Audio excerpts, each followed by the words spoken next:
To order the December 12th meeting of the City of Aiken Planning Commission.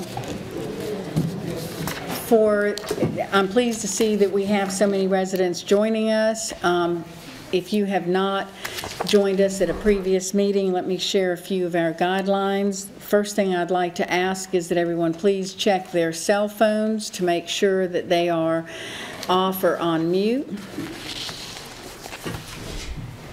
And I'll share our process. This meeting is going to be a little bit different than our regular meeting, and we'll have an explanation of why. But our process will still be the same. We will ask for every application before us, for those who would like to speak on behalf of it, and for those who would then like to speak in opposition, and then we'll allow anyone to come back up and make any other comment in response to anything they have heard. One of the things that we need to do, if you will step up to the podium, and please remember that you are addressing the commission, not the audience, and if you will state your name and address for the record before you begin your comment. And we ask that you be respectful of each other's comments and times, and then once we have heard everyone who wishes to speak, it will be back to the commission for a motion. Our first order of business is accepting the minutes of the November 14th meeting. Are there any changes, corrections, or additions? If not, may I entertain a motion to accept them as presented? So moved. Okay. Second. All in favor? Okay. All right. Our first application is application 18-20009. It's an annexation request. The property is at 1123 Williams Drive, and the applicant and owner is Rachel Legamore. Did I say that right? Is there anyone here who would like to speak on behalf of that application? Is there anyone who would like to speak in opposition to that application? All right, now see how simple this is? Now it's back to the motion, back to the commission for a motion. Madam Chairman, with respect to application number 18-20009, an annexation request for the property located at 1123 Williams Drive, I move that we recommend this to City Council because it meets the conditions of our comprehensive plan. Okay. And there are no conditions attached. All right. Is there a second? Second. Okay. All in favor? That passes unanimously. And we will let them know to check with the city manager's office for the scheduled city council meeting.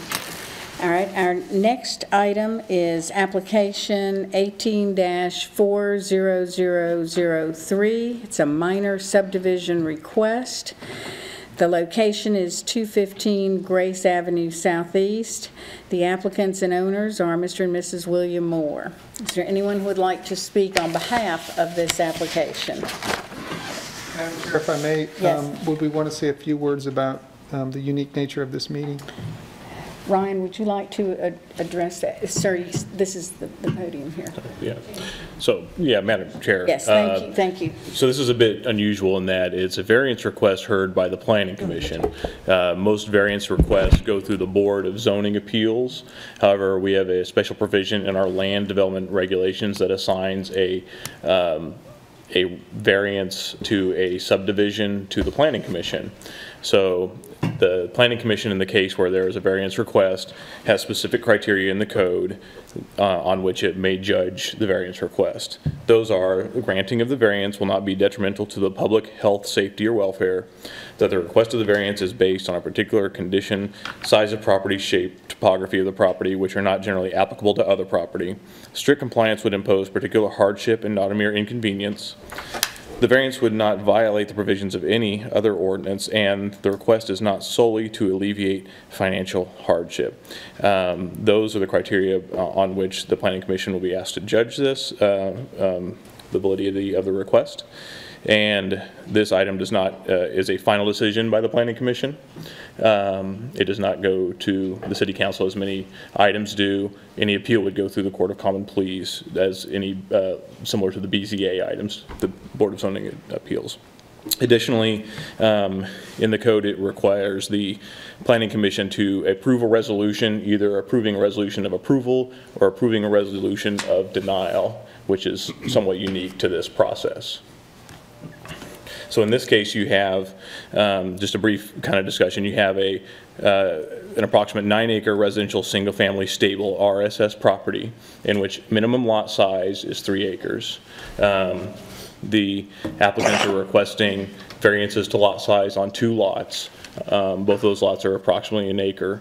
And then a variance to an accessory unit setback on one of the parcels.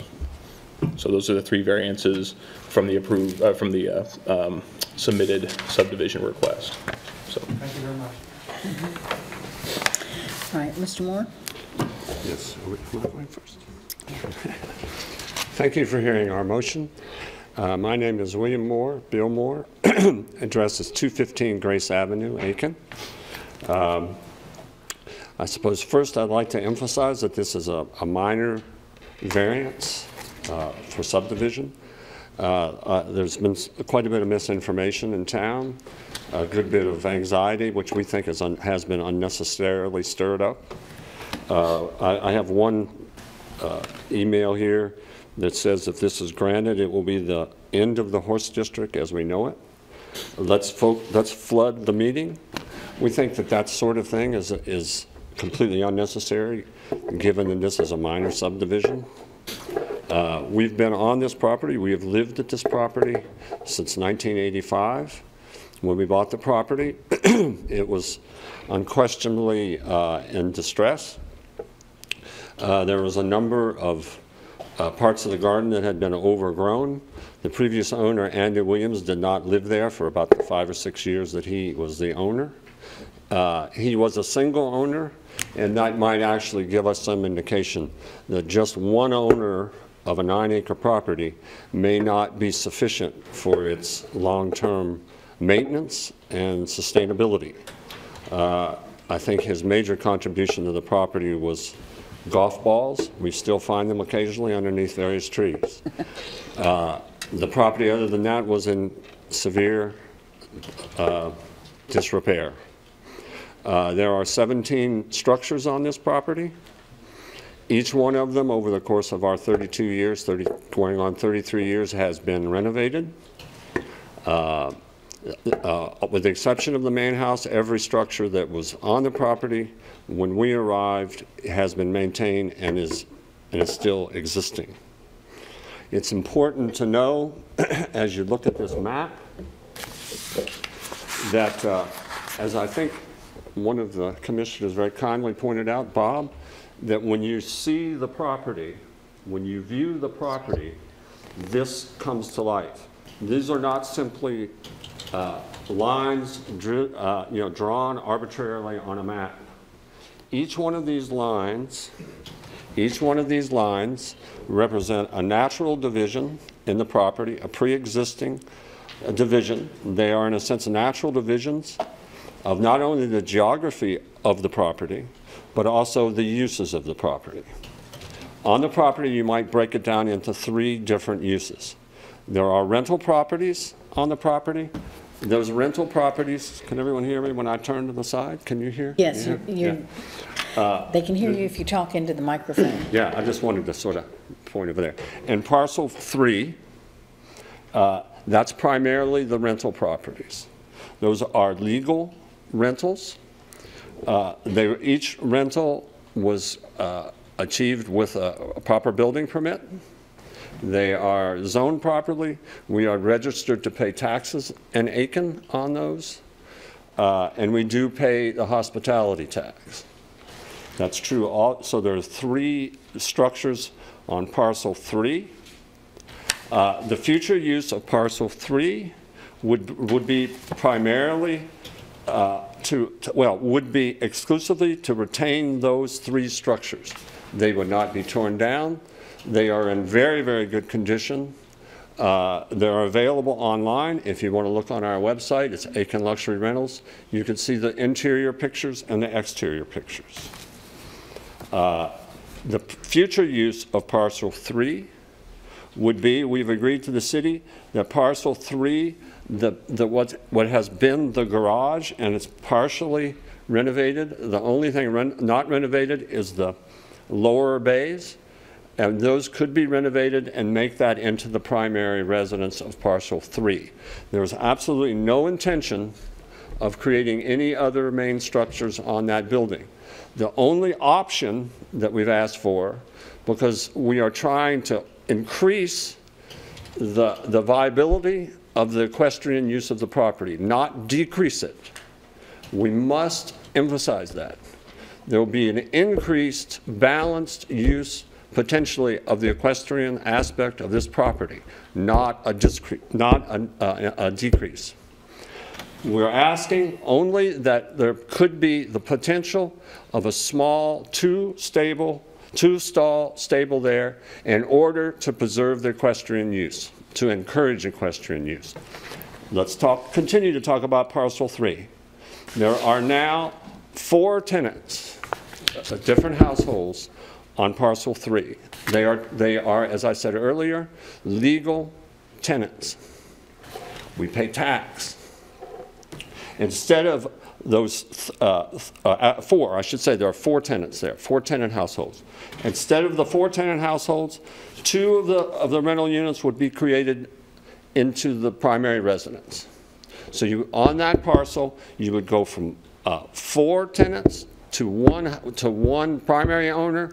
The carriage house, which is there, would probably be used as an office to an owner, and the other house could be a rental house or perhaps a guest house. That's the best and highest use for that property. Once the best and highest use is reached for each one of these properties, they become sustainable. They become viable. They don't fall apart. When we came to the property, all of those buildings were ready for demolition, every single one of them, okay? If it goes to one owner, it does not ensure the viability, the sustainability, or the use of the property. It cannot be stated with any more emphasis than that. So parcel 3 would, instead of being primarily tenants, would become centered around that owner, okay? Let's go to parcel 2. Parcel 2 is only, at the moment, there are 3 structures on parcel 2. There's the historic laundry house, and there's 2 little utility side structures there. When we moved to the property in 1985, we lived in that laundry house. We renovated that laundry house when we moved, just as we moved here, and we lived there for approximately 3 to 4 years. And we have subsequently renovated that several times in addition. Again, the photos for that are online. Please have a look at it. It's very, very high standard, okay? We foresee that a future owner, it's now rented, it's to an executive of the Savannah River site, a great individual, but he's moving on to Washington State because of the changeover at Savannah River. He's not a permanent resident of Aiken. He doesn't pay income tax in the state of South Carolina. He pays no realty tax, none of that. He's here for a while, he's gone.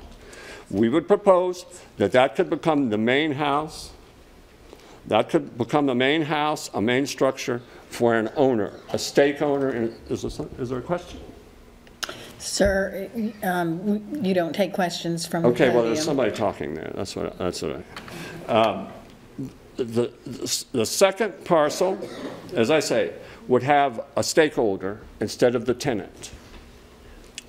That's a large parcel. I don't know whether the exact number of linear feet along Grace Avenue, but it's very long. It has a long frontage on Grace, and a relatively small frontage on Magnolia. That could also be a horse equestrian property. We've also asked for a similar potential for a small 2-stall, maybe a little storage stable.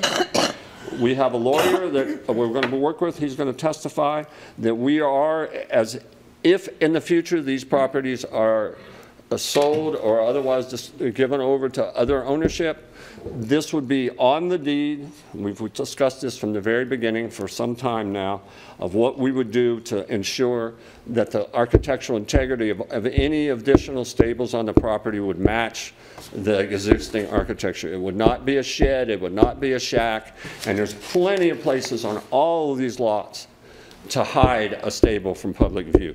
Remember that there's a brick wall that runs all the way around this property. It's very, very hard to see inside. There are historic gardens in this property that need also to be preserved. Under our plan, there's absolutely no need to take out any of the garden space. If we go to other plans, there could be, fairly radical changes to the garden, and certainly in the future, even a one-owner person might be tempted to as did Andy Williams, to turn the place into basically a golf course. Okay, so let's go to parcel number 1. That's the present main house. There's a driveway that comes to the front. That would be the primary means to access parcel number 1. The main house obviously would stay as it is. Let me just note right now, there are 2 entrances to the property, surrounded completely with a brick wall. If you were to stand at either one of the entrances, say 5 years from now, if our plan's enacted, we believe that you would see a well-maintained property and virtually see no change whatsoever to this property. So anyone who talks about Aiken being destroyed has to tell us why a property that's visually the same is going to destroy the city. It's a leap of logic. So, all right, so parcel number 1, you have a driveway. It remains the same. Main house remains the same. If I may say so, the gardens are almost, they're not necessarily the best in town, but they are very unusual and special. There's a lot of very unusual trees there. We invited a number of people who have been writing these emails in town to come visit the property before they spread any more discussion about what we had in mind. We wanted to show people this, but all of our invitations went unanswered. That parcel remains the same. Again, like parcel 3 and parcel 2, we're asking for the potential. We would not build any more stables, but if there were future owners who wished to build stables and to increase the equestrian aspect of the property, we would ask that parcel number 1 also have a two-stall little storage component to it, which would be completely hidden. There would be no further driveways anywhere under our plan, under this plan, no further driveways anywhere at all.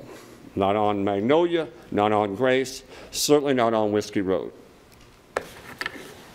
Don't really see the need for it in the future as well. There's plenty of, we've been living with this arrangement for years, and in fact, we have never even used the front driveway. All right. Again, parcel 1 basically remains the same. If I may say, I'm going to address this in a little bit further about the hardship aspect of this. We do not intend to sell parcel 1, at least in the short run. We want to stay on the property. If we were to sell parcel 1, we would either move to parcel 4, 3, or 2. We have no financial need to abandon this property, okay? We'll discuss that in the future. One person I might say my wife spoke to is evidence of financial distress. There was ivy growing on the wall. That was evidence of financial distress. That's the level of the conversation that's been going on in Aiken. Okay, so now we're at parcel 4. This is critical. That is the stable area. You can see the configuration. There's the courtyard of the stable. There's a number of outbuildings there, and there's the paddocks, and I think there's a number of paddocks there, about 10 paddocks existing now. The key to this for us is when this is done, even though parcel 3's lot line is there, and we've adjusted that a little bit, when you stand there, you would not see any change at all in that paddock area. If somebody, there's two options. If people would take the time to read our full proposal, instead of letting it be a subject to rumor, to actually read the proposal, you'll see that what we've done is, since there are 18 stalls in the stable complex right now. That is more stalls than what the property has required for a number of years. What somebody could do, there are, as I say, a number of stalls.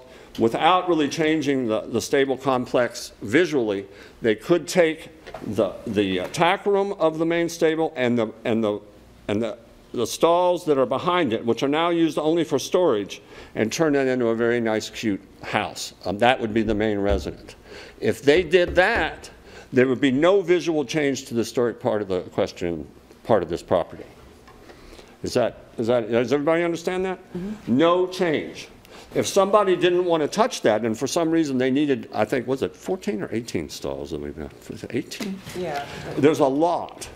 We use some of it as storage and so on and so forth. I think it's 18. Mm-hmm. If somebody wanted to keep all 18 and leave the tack room, good for them. There's plenty of room over on this side without the requirement of any variances. That little structure over there is a swimming pool. It could easily be turned into a house. No one would see it, okay? No one would see it. No additional structure. That's not necessarily the case, okay? So that would depend. We think that gives the flexibility to keep that historic aspect of the property intact, okay? So in terms of use, what you have, parcel 2 is a tenant. You've got tenants in parcel 3. In the wintertime, this winter, we will have 9 ladies with 9 horses in the stables. There will be a lot of, it's completely legal. In fact, 3 years ago, we went through all this in terms of, because we're the only legal composters in town. We are obliged to not go beyond 9 horses because of that agreement. We want to maintain that. That's the main thing about what we want to say there. We want to maintain that aspect of the property, that equestrian aspect of the property. And as I say, in terms of traffic, we know that there's been some inquiries as to traffic. There will be, and I know people have scoffed at this because they don't want to come and talk to us. There are this winter, again, just to repeat, 9 ladies, 9 horses, and they come and go all day with their grooms. You have to be logical, at least a bit, to recognize that a new stake owner, somebody coming and paying South Carolina taxes and engaging themselves in all the equestrian clubs and activities of Aiken, joining in the civil life of Aiken, those people are not likely to have 9 horses. That's not likely. But even if they did, one owner will not have anywhere near the amount of traffic as 9, okay?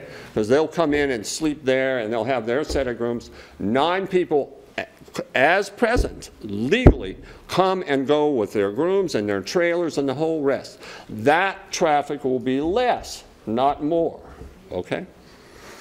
Tenants, they come and go now. What would be replaced by that is stakeholders. And if people are interested in this, I've got a letter from somebody who wrote to the local newspaper concerning life in Charleston, and they are concerned about tenants, hotels, tourists, and so on and so forth. And they say you need permanent, this letter states that you need permanent residence. So it happens to be somebody who's on the other side of this issue, and maybe they'll argue a different point of view tonight. But the communities all across the world Communities seek permanent residence, ownership. That ownership is key to community spirit and life. And we think that that's going to be very much increased by this. So, hardship. We do not intend to leave Aiken unless things get worse. But we have been, both of us have been ill over the last few years. My wife has recovered from cancer. I've had several surgeries. We are not the same as when we moved here in 1985. We do not disguise that. We are not as good a health as we were then. We were not. We were young and foolish at that time. We still may be foolish, but not young. And so we are trying to establish something at this property. A shame nobody has wanted to hear this, and you know, we have to do it here. We have tried to are trying to establish a sustainability and viability to this property. We think we have spent a lot of time trying to figure out how to do this with a minimum amount of impact to the city. We want sustainability, viability. We want to follow the comprehensive plan of Aiken, which asks for the increased or present use of equestrians. We think we have done that in spades. We have reduced the number of tenants and replaced them with stakeholders. We think we have done that in spades. That's a major problem. We are also members of the Aiken Council of Neighborhoods. We would welcome other people in this room who have expressed great interest in the future of Aiken. We would ask them to join the community organizations who are interested in the whole city of Aiken, not just Grace Avenue, but the whole city, to join the Aiken Council on Neighborhoods. They will find out some of the other problems that exist in Aiken with tenants and poor quality landlords, people who are not paying their taxes. These are plenty of problems in Aiken that we can address besides being obsessed with this one. So, in terms of why we are doing that, we are not really capable of maintaining, having the energy to maintain all this property.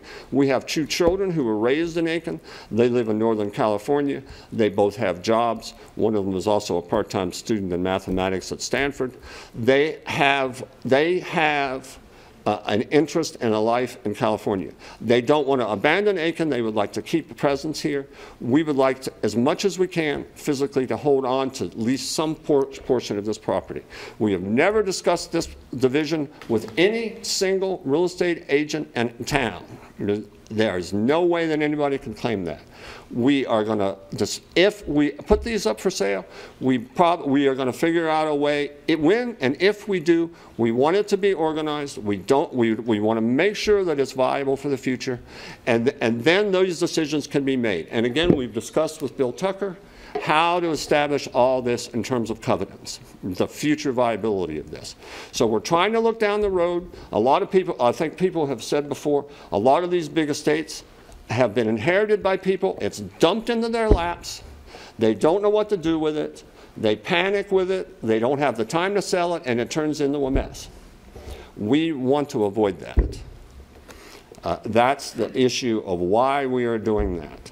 And there's not one bit of evidence can be shown by anybody in this courtroom to the contrary. I mean, sorry, it feels like we're on trial here. I apologize. So I hope that we've addressed all the issues. If you have any questions for me now, I don't know how that works, but yes, before you sit down, we will ask the commission to ask you some questions. So I'm to understand that each of these parcels will be sold under a covenant type situation, and within that covenant there will be certain guidelines and restrictions that the individuals who buy must adhere to?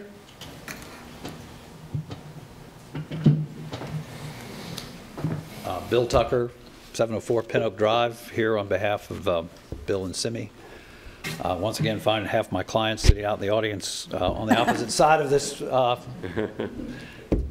matter, but that's the way it goes when you practice law. I was the closing attorney for Bill and Simi back in 1985 when they bought the property from Andy Williams, and I'm sitting here having a hard time believing it's been 32 years. So, but Susan, to answer your question, when the Moores came to me initially with this concept, I had probably the same reaction a lot of people sitting in the audience had. I thought, oh my gosh, you know. But the more I thought about it, this is the realistic way to ensure viability and sustainability for this property, which is going to be a difficult property someday to sell as a 9.04 or 8.97 or whatever the proper acreage is.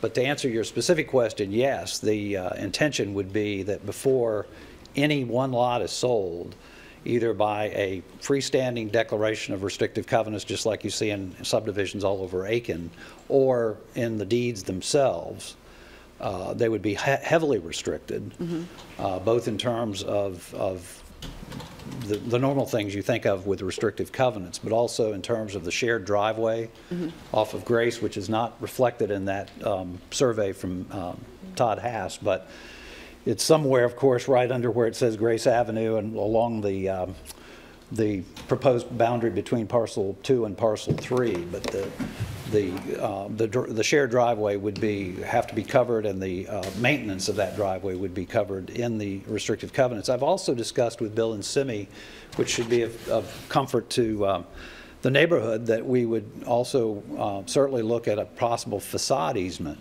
for all or some of the major buildings on the property, much the same way that the Wilcox has a facade easement in favor of Historic Aiken Foundation to preserve the buildings. I think Bill touched on it, but I want to emphasize that under the proposal that they're talking about, there really would be no physical change at all in the property. The buildings you see there now would still be there. The gardens that are there would still be there. And instead of having tenants, you would have owners, you'd have stakeholders who theoretically would be more committed to Aiken and to the neighborhood and whatever than somebody who's just occupying space as a tenant now. So there would be no physical changes. I think Bill makes a good point. You're likely to see less traffic where you don't have as many people coming in and out of the barn right now. And so, you know, for a whole lot of reasons, I think that makes good sense. And again, I would emphasize that he was correct. There is no pending matter there's no potential sale. There's no listing of the property. But the first step to even get toward that would be to do what they're doing here tonight, and that is to request this minor subdivision. But I want to assure the commission, and I want to assure the audience that that none of this would happen without heavily restricted covenants being put in place before there was any sale, and that would be, of course, expressed to any potential buyer of the property. And that would include further restriction of any further subdivisions. In other words, the largest two parcels here being almost 4 acres, or 3-point-something acres, Right. could never be. I think that could be certainly put in there, that there'd just be, that what you see is what you get. Yeah, that's what we want to do. Yeah, we would love to be able to come, you know, if we were to move away eventually, if we live long enough to come back in 15 years and look at it and say, wow, it's still the same. We've just put so much of ourselves into it. We would, more than anyone, I know everyone loves Aiken, everyone loves the historic district, but it was really it was like our child, this property. And we'd like to see it, we'd like to oversee it going to sort of like a pet to a good home. And in this case, three of them going to good homes. If it's appropriate, and I don't want to cut off any comment from the people in the audience, but I think in the work session the question of precedent was mentioned, and I'd love to speak to that very briefly. And I loved the fact that my friend Lucy Knowles and Jane Creighton Davis walked in, and it made me aware of the fact that Lucy's family's home would be comparable to what this was. That was the old Dolan property on Berry Road. And when the Knowles family bought it, about the time I was born, it was 15 acres. And then over time, many of the outstructures, the outbuildings, were sold off. I believe Jane lives in one of them. And what was formerly 15 acres has shrunk down to the principal residence where Lucy's sister Alice lives. and they share a driveway, and it's very comparable to what we're talking about here. Another one that comes to mind would be the carriage house in the former Frew estate right by the entrance to the Palmetto Golf Club, where Greg and Betty Ryberg now live in the carriage house, but that's been split off from the main house since about 1971, when Elka and Mel Haas bought the carriage house and made that their principal residence. And they shared a common driveway until very recently, when the main house created a new freestanding driveway farther to the east. And I think Betty and Greg now have sole access of the original driveway. But that was another example, not quite as big as this, but an example of I think it was 5.625 acre parcel where the Frews lived, and that carriage house was sold off, but shared driveway, shared amenities. And then the Green Boundary Corporation selling 3 acres to the city, the northern pasture of the Green Boundary Club property, that if we walk out there right now, it looks just like it has for years, but that northern 3 acres is now owned by the city.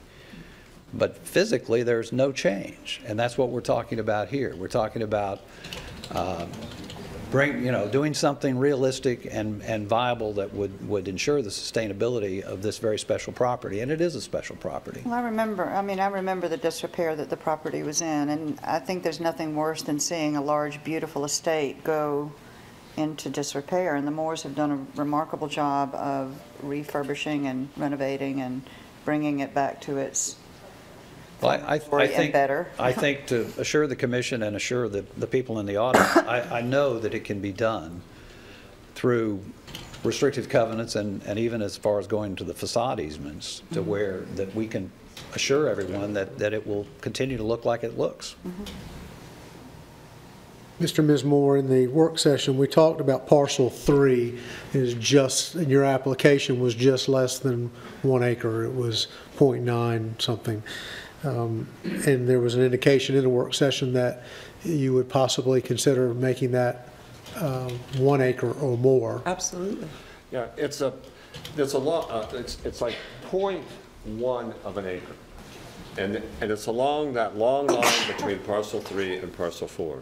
So it's a long stretch. And to get 0.1, you're probably talking maybe 3 or 4 feet. I don't know, but across it. And we try to go over I consulted with them during the work session, and if this is appropriate, we'd love to amend the application to assure the commission, or you could make it a contingency, that the plat be adjusted to make that parcel 3 a full 1 acre.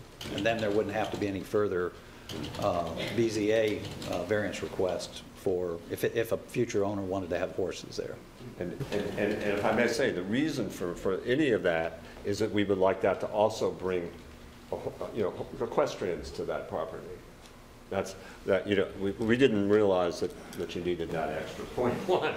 But when we found out from, I think yesterday we found out this was the case, we would have adjusted it before. Actually, the first survey we had it, but it was too far down and it was going to interfere with the larger equestrian area, which was a priority of ours, to make sure that larger equestrian area stayed visually absolutely the same as much as possible.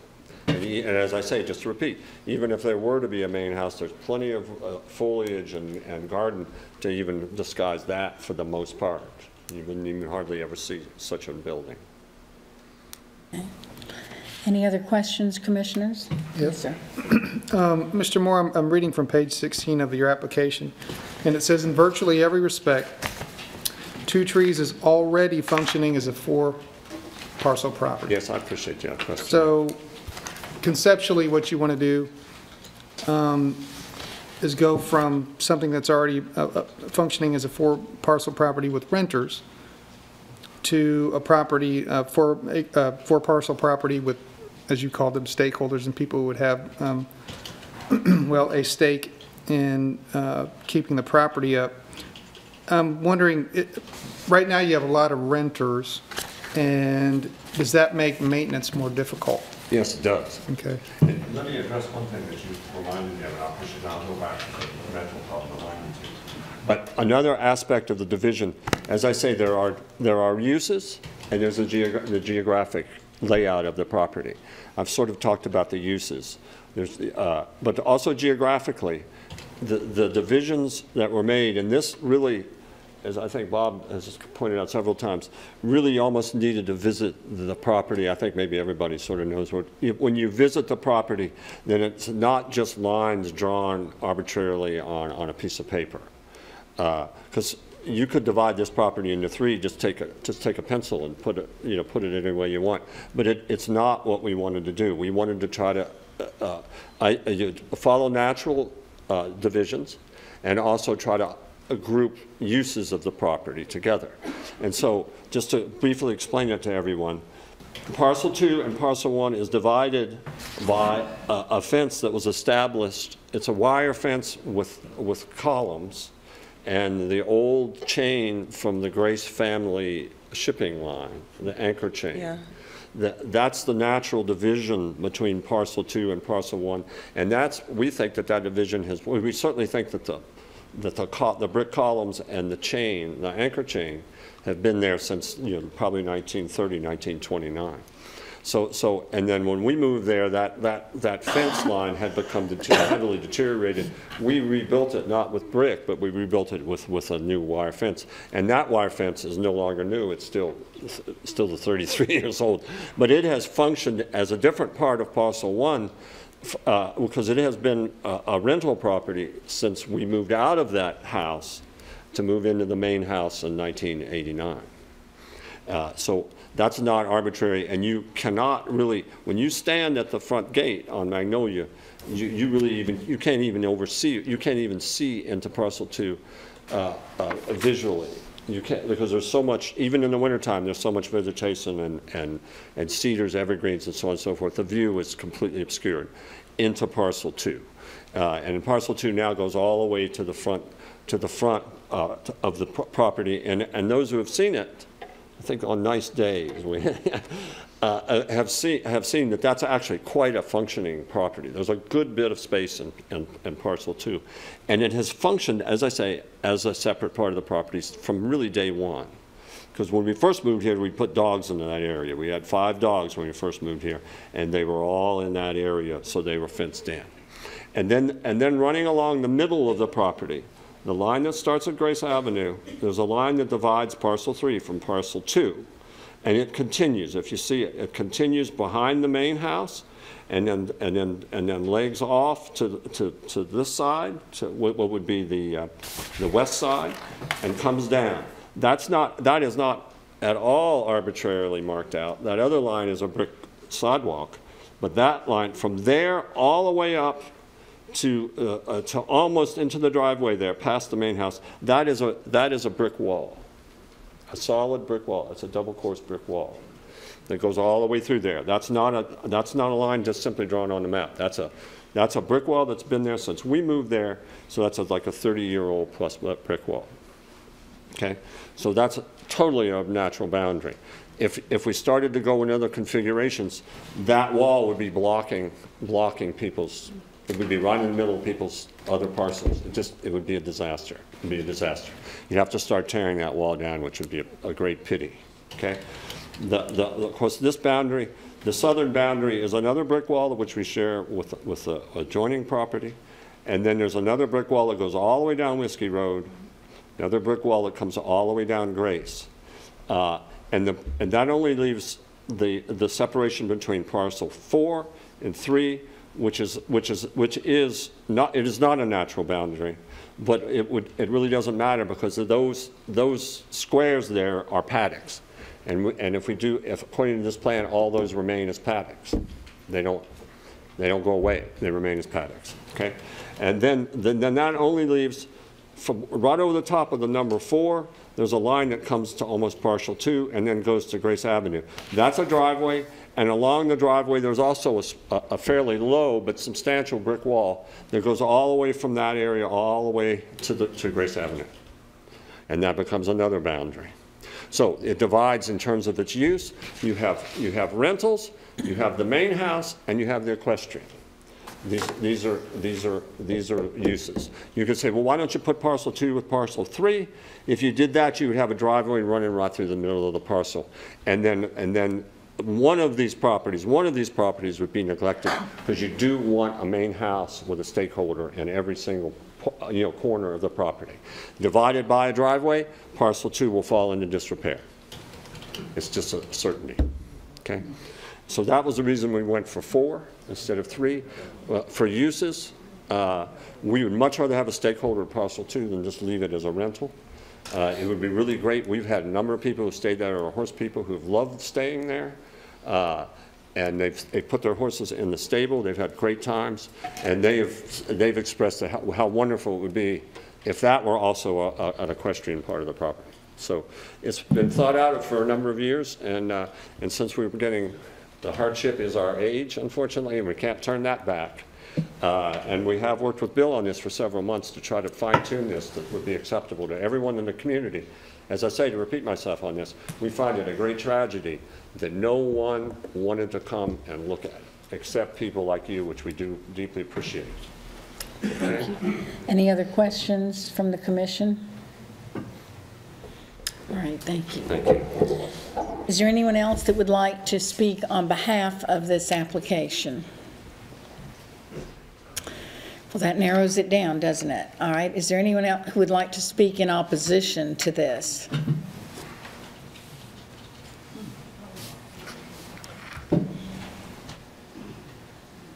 Okay, no second. I'm Barbara Price. I reside at 223 Trafalgar. I'm an architect and a planner.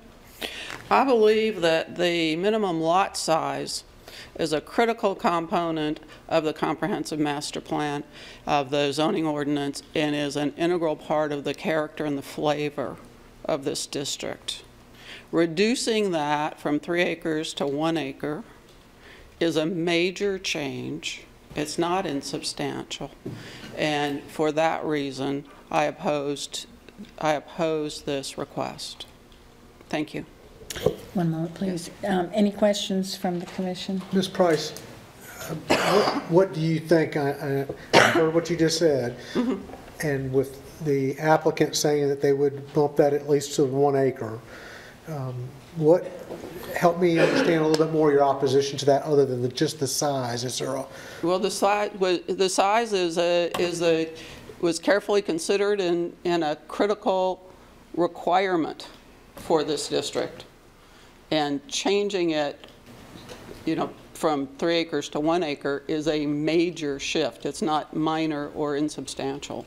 And so for that reason, I believe that it's a change. So without some, additional understanding of why you need to reduce it to 1 acre would, I think that would really change the flavor and the character of the neighborhood. Ms. Price, do you see a distinction between a freestanding 1 acre lot and this 1 acre parcel as part of this bigger piece that's within not in the way that this has been presented. Okay. It hasn't been presented as a planned unit development or some other broader. Well, it is as a subdivision. I understand that, but I don't see the characteristics that they're talking about. I don't see as a part of this proposal. I don't see them there. I see that they say they won't, but I don't see it as a part of this proposal or of the characteristics of what has been presented. Have you yourself been to tour the property? Yes, I have. Ms. Price, does the fact that this is behind a wall and essentially hidden from view from the public still give you concern about changing the character of the neighborhood? Yes, it does. Okay. Yeah, just the fact that it has a wall doesn't change the fact that it's a major variance from a 3 acre lot, 3 acre requirement. It's a beautiful, important piece of this community. Everyone cares very deeply, very respectful of what's been done. No one is saying that it has, we care very much. And so we want to maintain it, and we want to be a voice in how it's maintained because it's our community. But speaking of maintenance, yes, would you agree or disagree that this runs the risk of being one potentially decrepit property that's very difficult to maintain versus being 4 properties that are well maintained? That's a different issue than what's presented as far as the 3-acre lot requirement. But considering that it's essentially functioning the way that it's written there, that it's drawn up now, have you given that any consideration? It doesn't change the requirement that this is the fact that this is a major variance from the 3-acre lot. Okay. The maintenance is a different issue. Okay. Thank you. Thank you all very much for the opportunity to express our opinions. Thank you. We have heard you.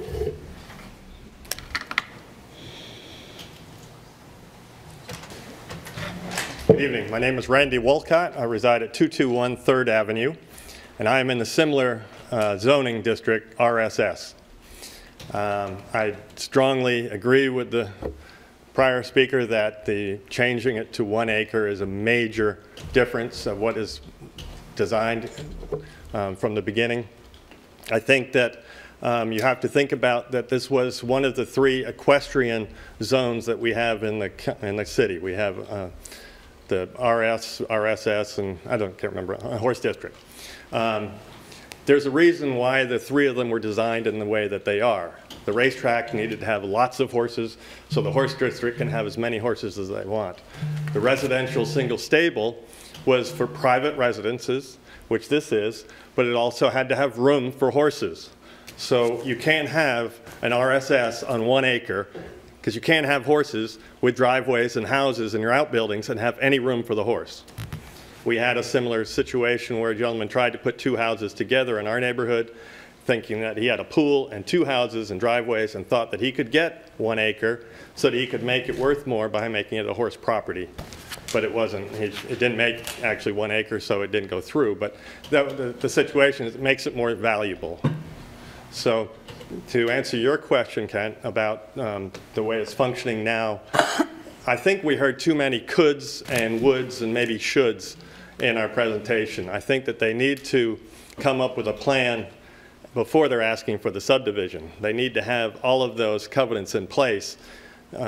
Dreaming that, it's a beautiful dream, and I agree that there's problems with these big estates, but we've sold these big estates in town. I'm a real estate agent.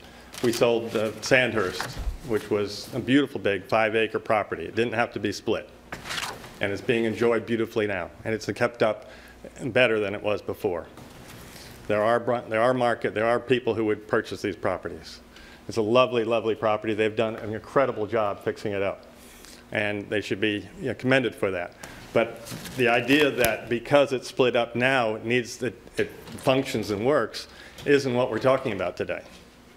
And Bob, I think, again, you were talking about the 1 acre, or Liz, you said about a 1 acre. Again, it's about the horses. This is a horse district. It's a residential single stable. It's an equestrian property. You can't have horses on smaller than that. And again, I think that making it into 1 acre is just wrong for RSS. It will change RSS forever. So those were well thought out at the time. A lot of think of the examples that were given were prior to the zoning change, where we made these 3 zoning horse equestrian districts. And sure, there are a lot of grandfathered ones that are small, and they're problems. You need to have more land if you're going to have horses. And I think the historic nature of the buildings with their outbuildings is a great component of Aiken. I don't think that's your purview. Maybe that would have to go to design review for the appropriateness of splitting up, but that has been fought in times and held up too. So I would ask you to, at this time, not accept this proposal as this resolution. All right. Thank you. Any questions for Randy?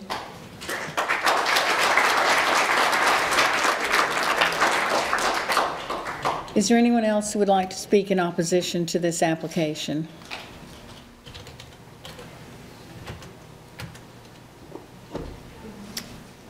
Okay, somebody's walking down.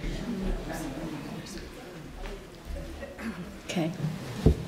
I'm Janet Branson. I'm a neighbor. And my opposition, this is the first time I've heard about splitting it up into 4 parcels. And my opposition is the size of the lots. It's just too small, and it divides the property. And I think we should stick with the 3 acre. And that's all I have to say. Thank you.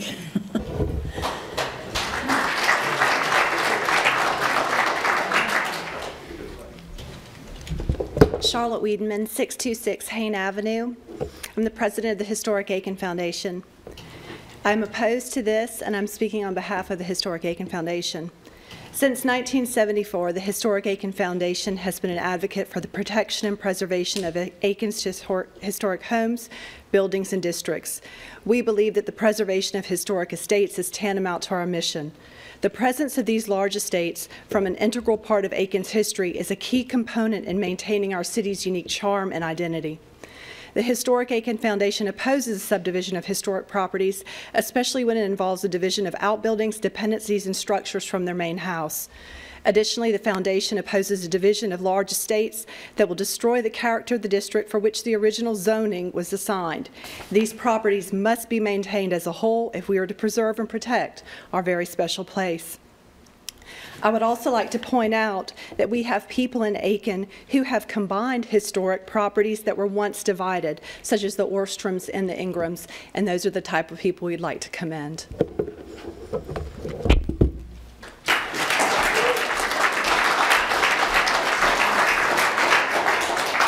Anyone else who would like to speak in opposition? Yes, ma'am.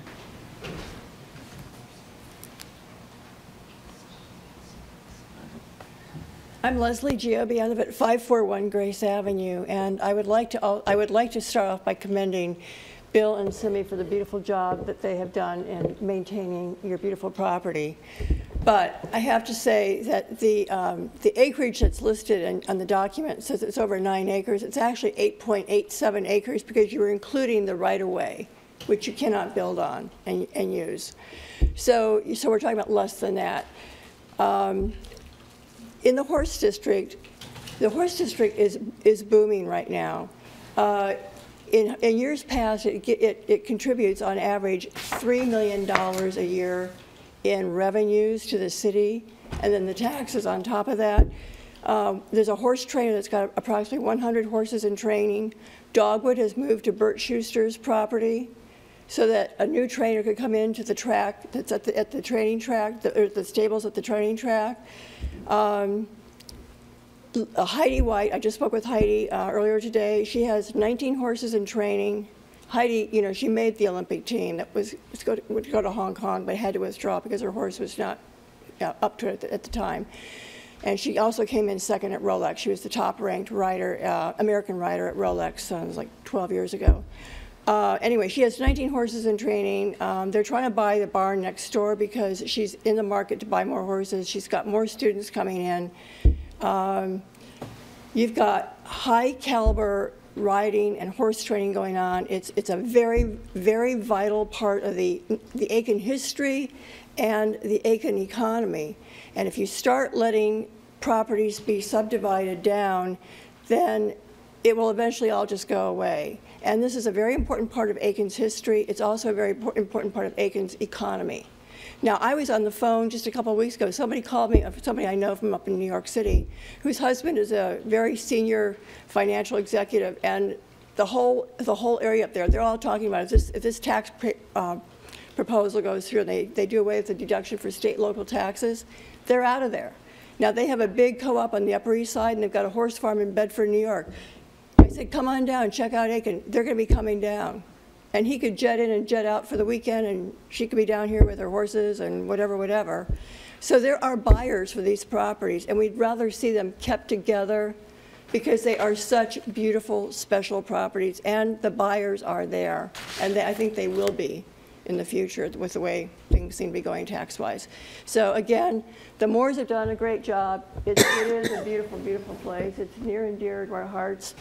But you start doing this, and then it's just like the slippery slope, and we don't want that to happen. Thank you. Thank you.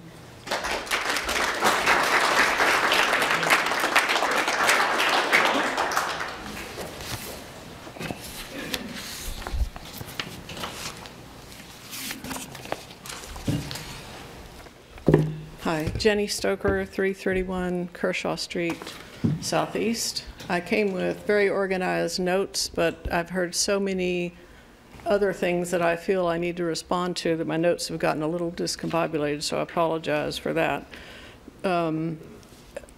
First, I would say that Mr. Moore said himself there are many leaps of logic in this application when he spoke, and I think that is very true. There are many leaps of logic, and most of them are in his proposal. It seems to me that the claims that they're making can't really be determined. They're things like the configuration would result in less viable properties over the long term if it was divided into 3-acre lots. We really can't determine that at this point. That's, you know, it can't be determined. It says that it would require demolition of existing structures to divide it the way it is. We can't determine that. I think one of my major concerns is, like most people here, that you're going to begin precedent, and you discussed it in your work session, that other people will then want to divide their properties into smaller pieces too, and that is and you won't be able to tell them no, because if you do this, and Mr. Moore won't be able to tell them no. He might not even be here. But I'd like to read you some of the comments that I've found online from other meetings on the city's website, some of his points and comments made in relation to other applications. In 2009, the Planning Commission considered an ordinance to increase the minimum lot size in the RSS zone. Not decrease it, but increase it. Two of the potentially affected property owners objected mightily, and the Moores were one of them. And their 2009 letter to the commission resonates with this meeting. I won't read but a few lines, but under the heading of greater good of the community, their letter stated, this ordinance pits, this is the ordinance to increase the size, pits property owner against property owner. Each marginal increase in the permitted divisible acreage unit arbitrarily creates winners and losers. Not only is this not equitable or fair, it creates an adverse relationship between property owners. This hardly contributes to the greater good of the community. And I would argue he's not contributing to the greater good of the community by asking you to give him these variances. He also quoted in that letter, we're asking for no special consideration or favors. We just want the zoning to simply remain the same and to be left in peace. No more, no less. And it was signed by William and Shalomette Moore. If we replace zoning ordinance with zoning variances, do the same sentiments apply? Doesn't this request for variances pit property owner against property owner? And aren't the Moores asking for special considerations with this request for a variance? The minutes of a 2011 BZA meeting regarded a proposed subdivision on Colleton, and the minutes recorded Mr. Moore thus. He agrees with some of the sentiments made. It is a unique area, and the central characteristics need to be preserved. There has to be sensitivity to traffic, the architecture, and the historic nature of the neighborhood. This is exactly the concern of most of these people here tonight regarding this property on Grace and Magnolia. Just 2 months ago at a city council meeting regarding maintenance of properties, the minutes recorded Mr. Moore as saying, the rules need to be the same for everyone and there should not be exceptions. A variance to allow 4 lots at 2 trees, 2 of those lots much below 3 acres, is a very bad precedent to set.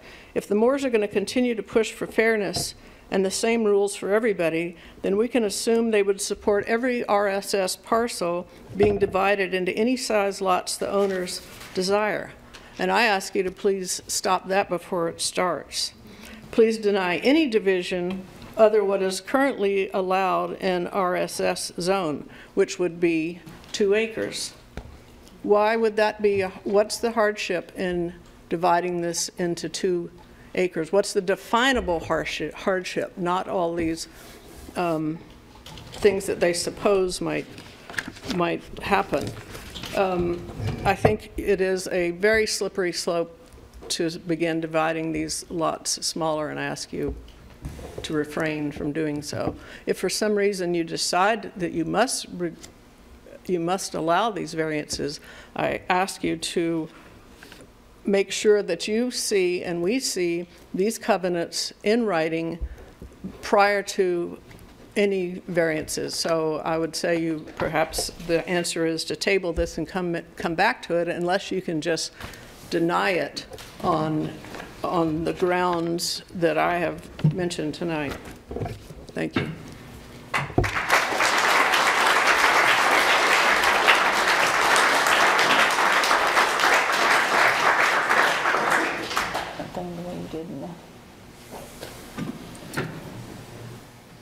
Not really. Yeah, let's see. All right, is there anyone else who would like to speak in opposition? Yes, ma'am.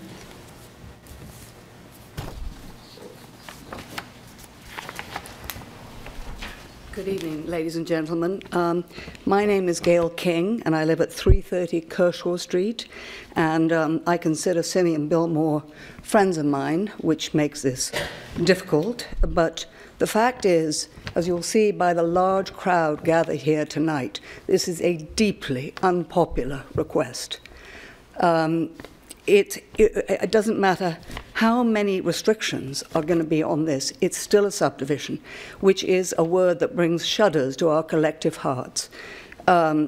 No matter whether there's a lovely wall around the property, what goes on behind the wall, no matter how well planned, it's still a subdivision. And what makes Aiken so special are these wonderful old historic properties, of which this, the Grace Estate, which the Moores have very well looked after all these years, is one of those estates. Aiken prides itself on its wonderful historic heart, and this is at the heart of our historic district. I urge you, please, do not allow this variance. Thank you very much. Thank you.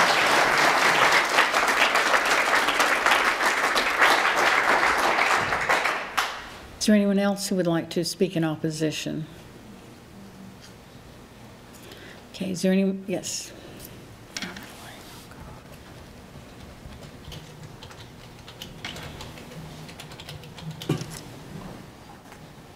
Jane Page Thompson, 240 Knox Avenue.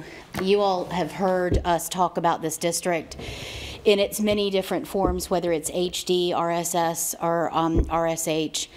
And when we look at the greater areal of this area, in the application, it talks about the smaller parcels and grasping to that 1 acre parcel division, about the parcels across the street. And when you think of the horse district as a much larger area than what we're talking about, and you consider the RSS and the RSH and the HD, and you look at those in capsules of about 160 acres or 140 acres, and you run it down that side of Whiskey, all the way over to Powder House. The variance of size of parcel does concentrate. So when we look at quadrants within that, so clearly the comprehensive plan functioned. And you see, especially between Whiskey and Two Notch, Grace to Knox, you see that concentration of about 46 properties. When you go Knox to Price to Two Notch to Whiskey, you see that septuple into the 600 parcels.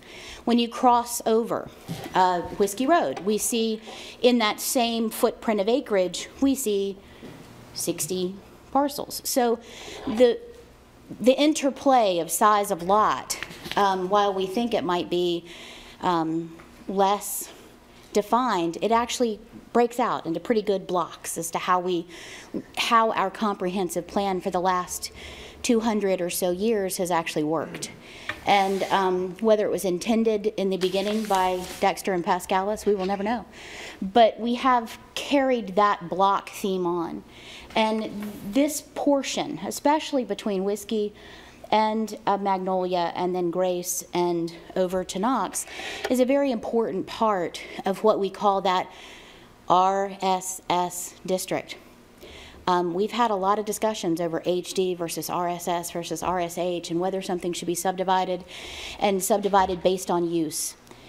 And in my tenure of going to city council meetings and being on BZA, the idea of wanting to grant subdivision based on use because it makes sense logically isn't necessarily what we do in Aiken. What we do in Aiken is we sometimes have to take the bullet for the bigger cause, which is understanding that our historic character and our horse community is an integral part of what makes Aiken Aiken.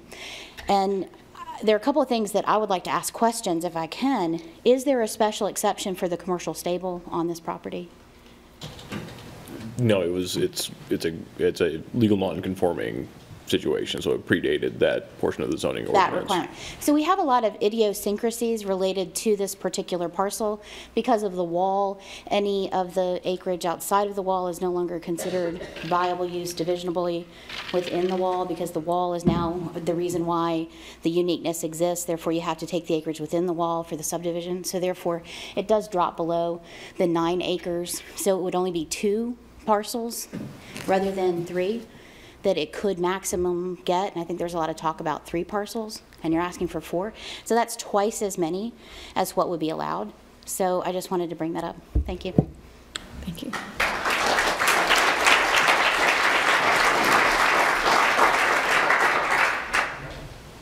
All right, is there anyone else who would like to speak in opposition?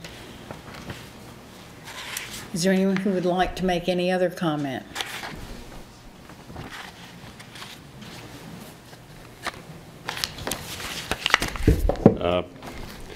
I think the elephant in the room is fairly obvious. All the preceding remarks essentially have been a method to not allow any subdivision of the property whatsoever.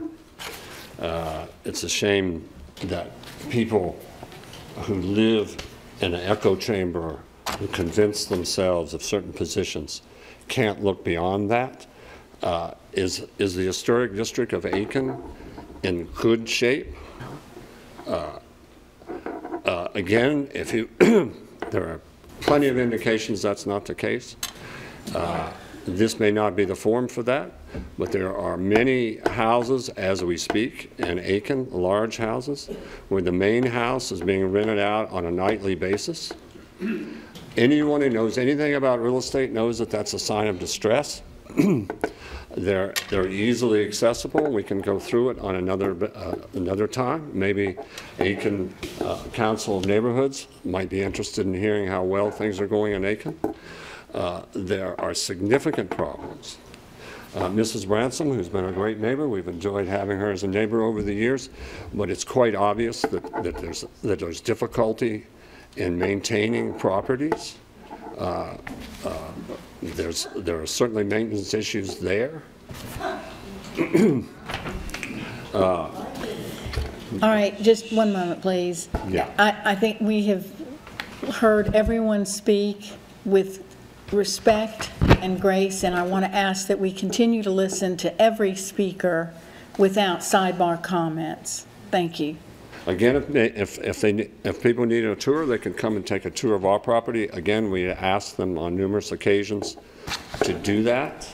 Maybe they have their own reasons to be closed-minded towards that. I'd like to read, in terms of, there has been reference to the issue of whether or not this becomes a precedent. There's also was reference to 3 years ago, we appeared in front of one of the committees to seek a manure permit, a certificate to manure, to compost manure. The city issued an opinion on the property, which was registered.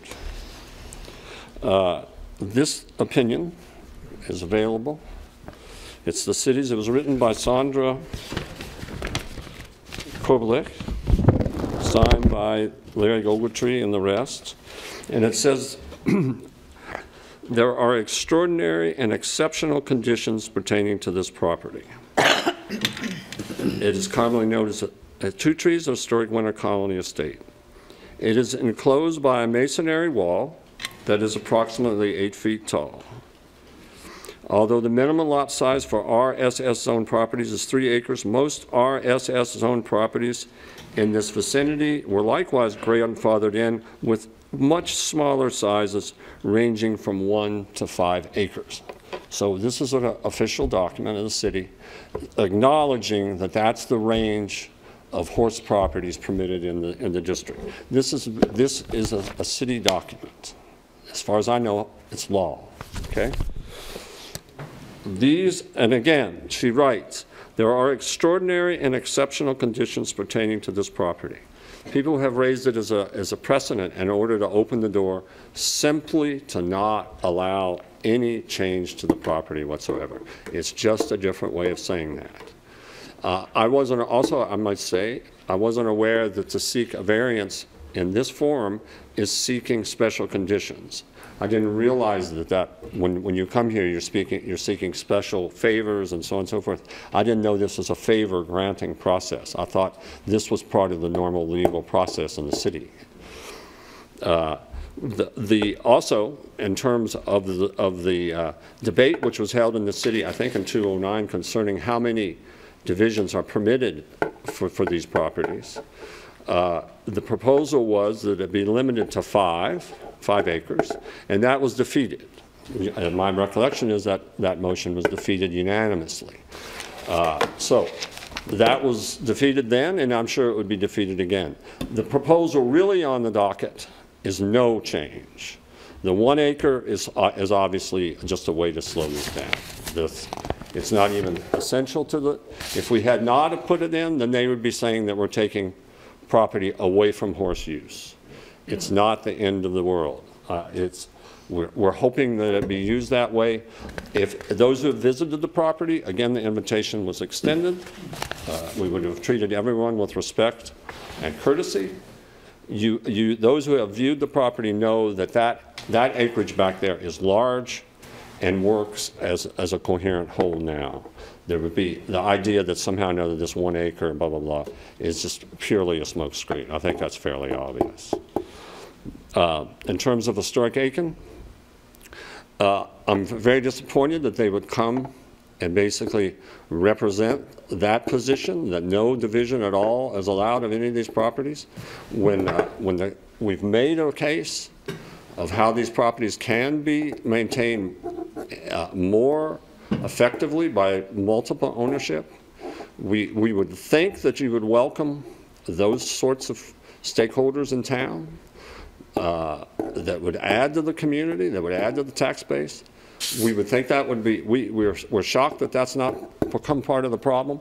Again, I don't think people in the room, I say this with respect, I don't think they're aware of the tenancy problem that's existing in this town and getting worse by the moment. It's a real problem.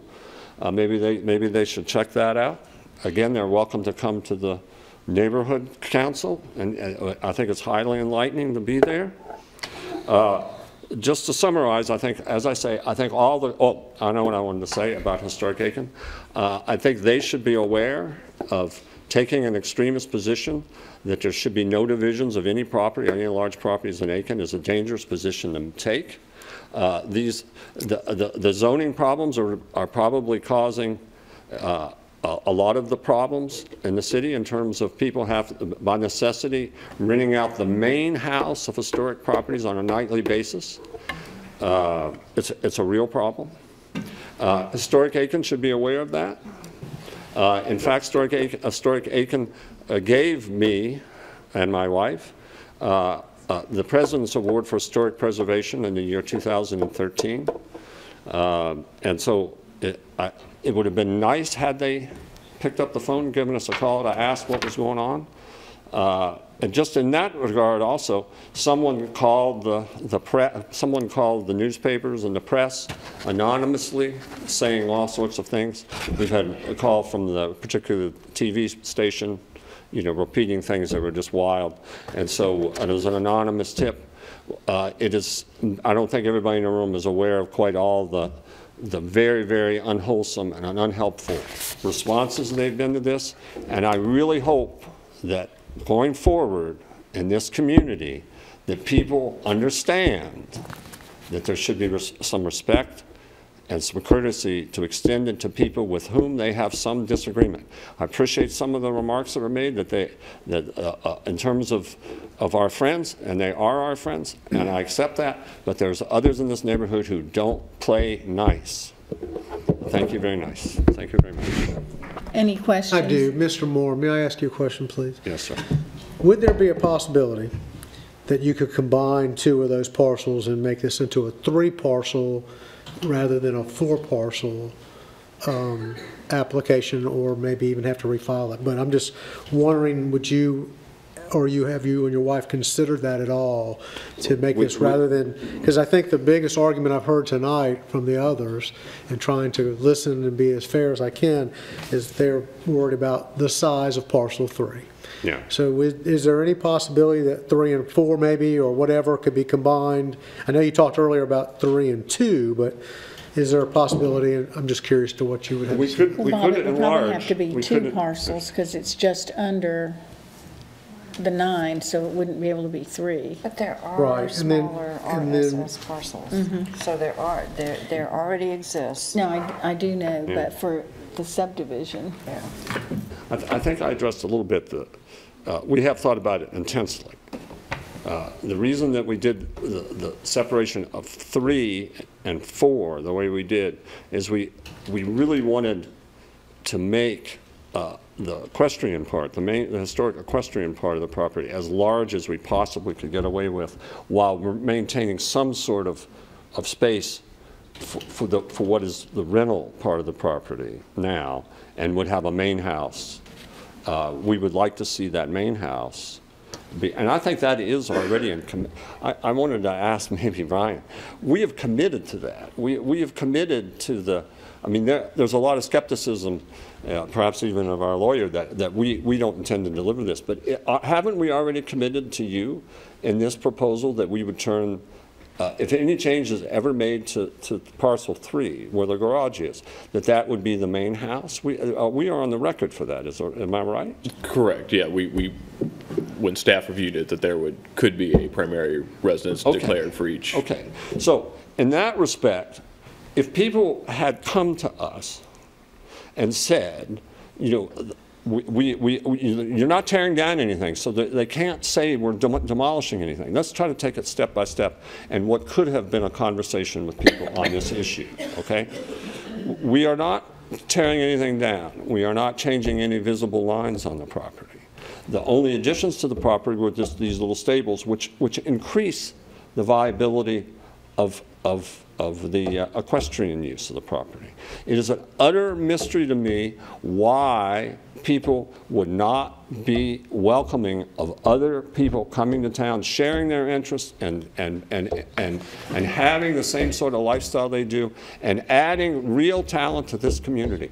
It's utterly preposterous, except under some obstinate view of this community, to say that that's not helpful to the community.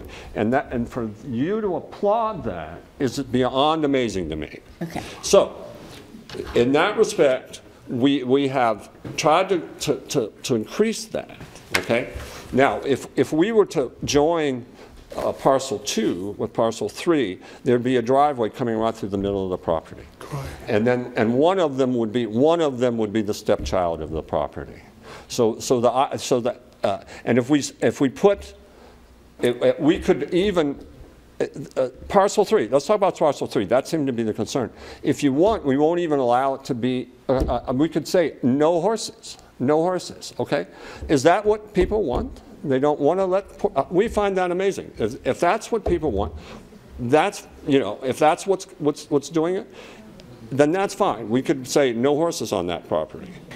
Mr. Moore, you have spoken a great deal about the proposal and the vision and what you all want to have happen, and you've talked about sustainability, and we certainly all recognize the difficulty in today's economy and market. Yes, I know there are people who might be available, but I think we all recognize it's limited and it's expensive to support a property that size.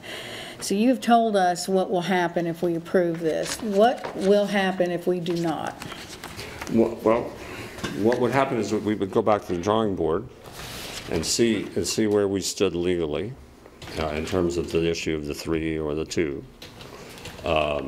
We bought over 9 acres. We have a deed. And Bill Tucker can testify.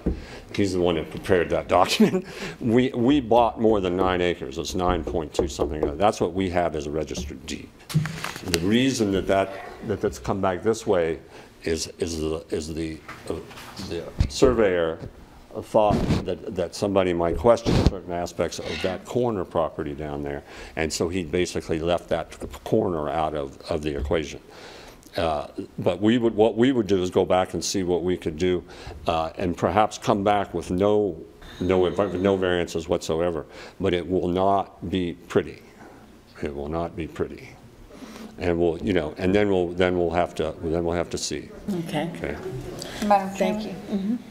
For the sake of the commission, may we make a motion to suspend the rules for discussion? Yes, there can be a motion. Thank you, Mr. Moore. Sure. Is there a second to that motion? I'll second that. All right, all in favor? All right, the motions are suspended for discussion. Madam Chair, may I ask a member of the audience to approach the podium so that I may ask a question? Yes. Mr. Walcott, are you still here? Yes, sir. Do you mind if I ask you a question? No, that'd be fine.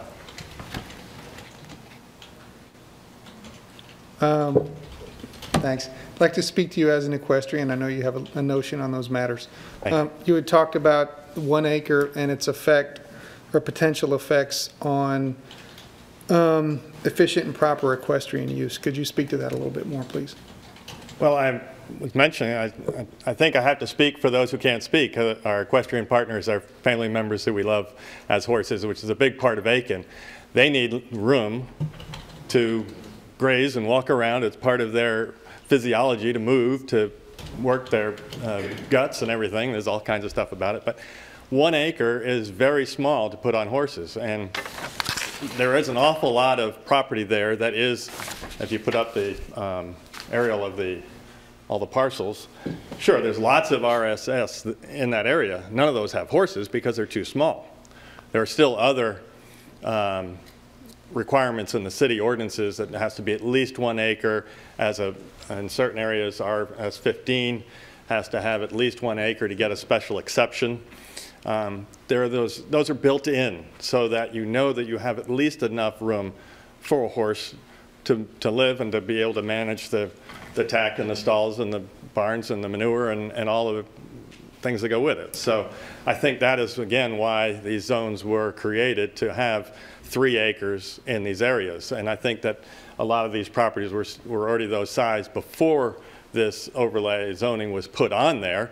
So they don't really conform, but they have other ordinances to protect the horses from being slotted into those properties. So We have no RSS 1 acre with horses? You do. There are. Okay, But they're difficult. I have one behind my house, and they have to share our manure removal system because they don't have enough room. But they on do there. exist, because you said there are none, but they do No, exist. excuse me, I didn't mean to misspeak. That's why I wanted to make sure we corrected that. And I think there are some, but I think those were grandfathered in. They were already, it was the mayor's barn. Mayor Kavanaugh owned that property. Not that he got special favor, but they just happened to own it. It's behind my barn. You couldn't take it away from people who had horses. There were other people who had polo sports like polo that usually have to have more than 2 or 3 horses. They generally have 7 horses. So they had to figure out how those people could continue to do what they were doing with their horses on a property that may have been, only 3 acres or 2.5, whatever. But they were given at that time, the grandfathered in, I believe, to continue the use that was sustainable. Yeah, our neighborhood has a number of them, and they're very difficult, and a lot of them really don't. I mean, they can have horses. They have to keep them very clean, and we have a mechanism in the city for that also. We have our equestrian management, I forget what it's called, but they have a group that will go and look and make sure that the paddocks are picked up and the manure is taken care of and the horses are healthy and clean and fed well. So, did I answer your question? Yeah, thank you. I just wanted a purely equestrian standpoint for practical reasons. The 3-acre zoning minimum needs to be maintained in its whole because that's why it was developed. So if the Moores were to divide this and they just said, well. Wait a minute, we have suspended the rules, we're in discussion just in the commission. I still have a question for Randy, if you'd come back for me, please. You're great. I'm an expert all of a sudden, but I'm not looking for an exact number. It would be difficult even for our planning department to get that for us quickly, but guesstimate how many 1-acre lots are there, the people that are, not even set up for exercising, that are just stabling horses. Because I know there's lots that have just stables on them and people are stabling them and it's in the RSS. So how many would you guesstimate? I'm not looking for exact science. RSS? Either one. 1-acre lots? 1 acres, yeah. It's a small number compared to, you have a lot of parcels at RSS. How many of those that have horses that are that are 1 acre? I have faith you're going to give me a good, honest answer. What do you think? 25? A handful, yeah. Most of them that are smaller don't have horses on them. The ones that were grandfathered in have systems that work for those properties. If they don't have horses on them. Right. RSS less than 6. Sorry? RSS All right. Thank you, Randy. All right, we're still. Thank you. So now the discussion is among the council. All right. Mr. Bessie, could you provide some context for that last question? I was wondering, how many other 1-acre lots are people keeping horses on? Not necessarily for exercise, other than just stabling or whatever within that area. And so somebody from the audience, and I believe it was Ms. Page, but I'm not sure, said that in RSS it might be less than 6. I was just trying to find a number. I know there's not an exact science. It'd be very difficult for Ryan to pull that up at a moment's notice, but what do we have? I'd like to have just some, factual information to try to make a decision. Okay. Can I clarify? I do. I think that the important issue is I don't think that any properties have been formed or shrunk to less than 3 acres and allowed to have horses so that they could have horses. I don't think that since this zoning was created, the 3 different groups for horses, that anyone's been able to subdivide and still have horses on it when it was less than 3 acres.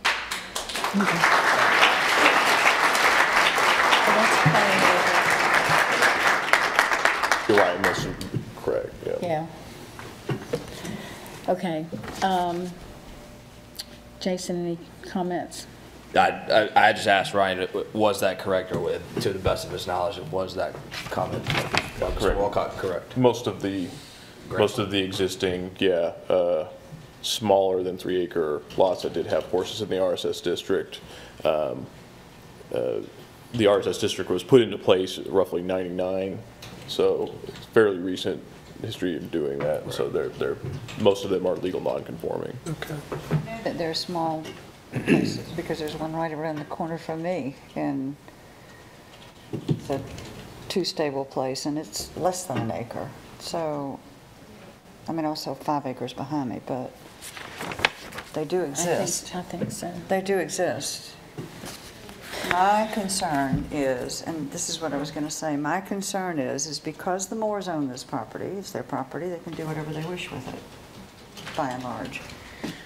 So if they were to divide it straight down the middle in 2, you're going to lose the historic flavor of the main house and the gardens and a lot of the work. You run the risk of that wall being torn down by future owners. I just think the concept of keeping the estate as a whole is a good one. And I think that's their intent.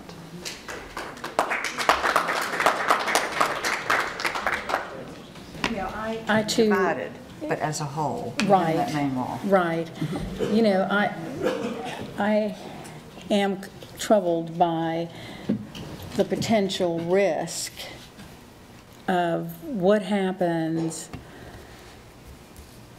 if they can't find a function for the property as it is. Will it continue, will it, you know, at some point be in disrepair as when they obtained it?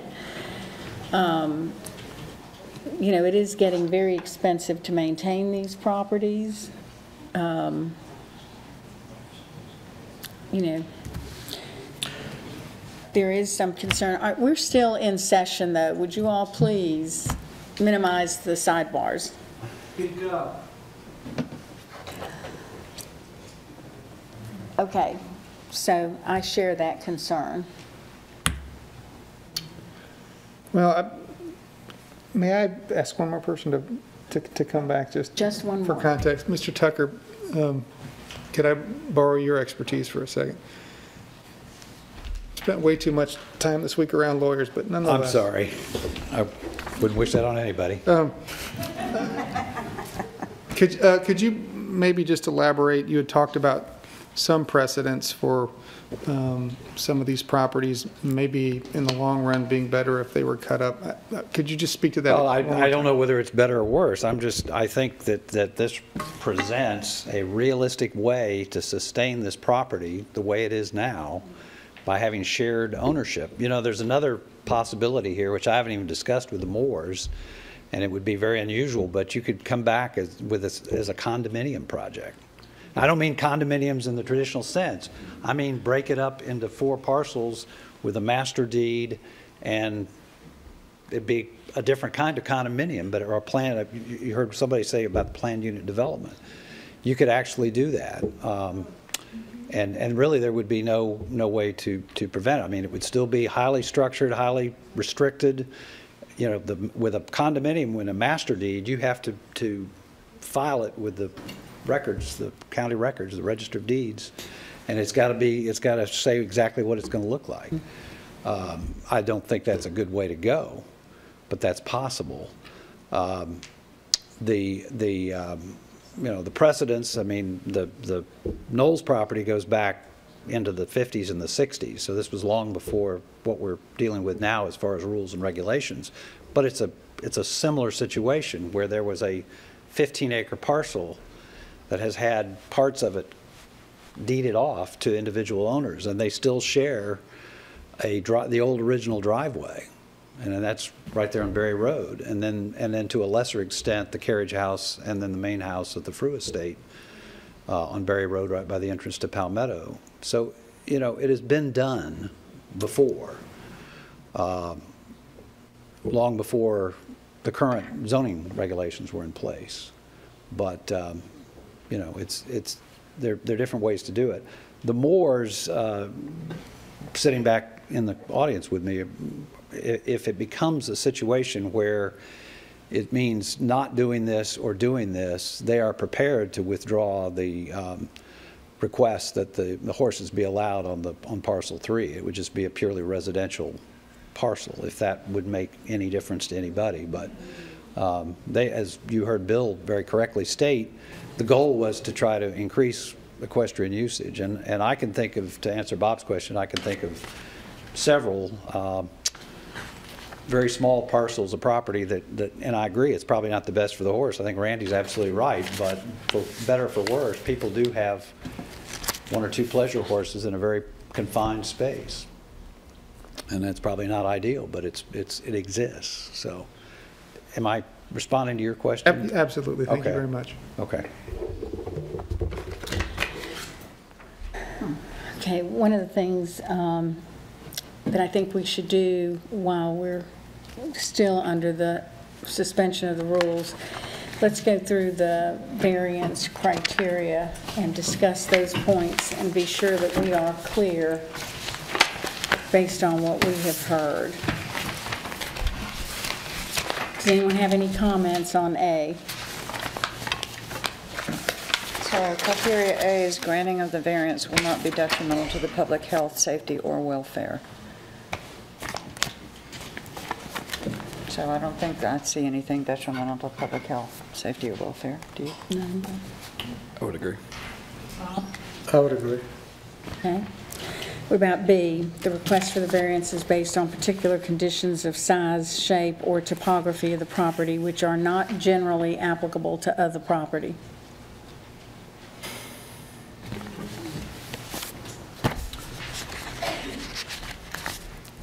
I think this is the toughest. I think with all the potential fencing and so forth that's up, I think it does limit what you can do with this property in a true historic fashion. I mean, I've been adding these sizes and paddocks up in my head for the last week and a half. It's tough, and that's what I'm torn on is this section of the variance criteria is B. Because I would like to see it done differently, but I think it does lend itself to some issues. Being done differently. Correct. Right.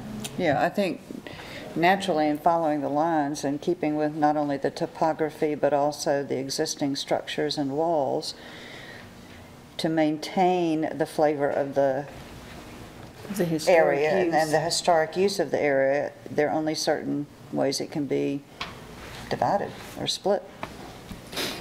And I would much rather see more use of the property than less use of the property. And you know, this is the one I agree with Jason. I struggled with this one a lot too. But in looking at some of the options, it almost seems that some of the other configurations are very artificial in terms of maintaining the integrity. Mm-hmm. To Mr. Tucker's point, though, if they were to come back, if it were to be denied and they came back, they could come back with that small piece of property and ask for a variance, and that would be just residential there, right? Rather without. And that would be the only variance they would require, correct? And not even that, really.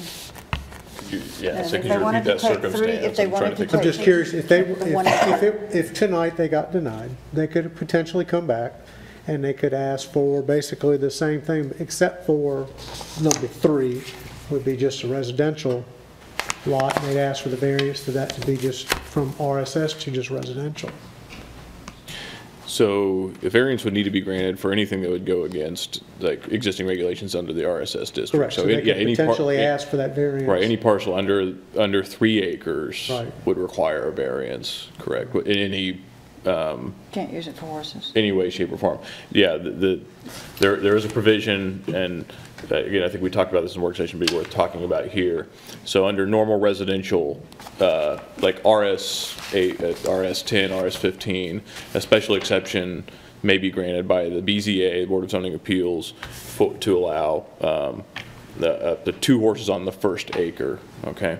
Under the RSH, residential single-family horse, you're allowed that by right, and then under the RSS district, you're allowed, it doesn't reference a number of horses that you're limited to, so, by right. I'm just curious, as a variance criteria, could we include that if we were to do it tonight, that one lot, number 3, would have that variance added to it, that it would not be RSS? Or is that, if it's being rezoned, does that have to go back before? A rezoning, if you tried to rezone property, that would have to be a separate application. It would have to be a different right. application. And that would have to go through. BZA? No, No. so a rezoning would have to Come back through us. come back through and the city council, okay? See, parcel 2 is And parcel not 3 So acres what- either, so he'd have to do something with that. What the variance section does allow is it does have language that,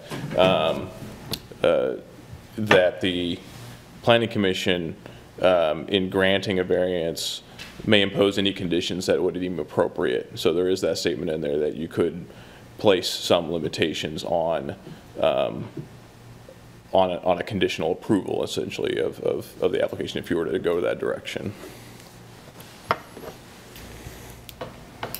I've just heard a lot of people talk about horses on a lot that's 1 acre, and that would certainly be one resolution to that we not allow that. And then the other portions of that property could in fact have those horses. and could sustain them. They're doing it now. The property's not changing, it's just the That would be variance. 2 and 3. So 3, yes, yes.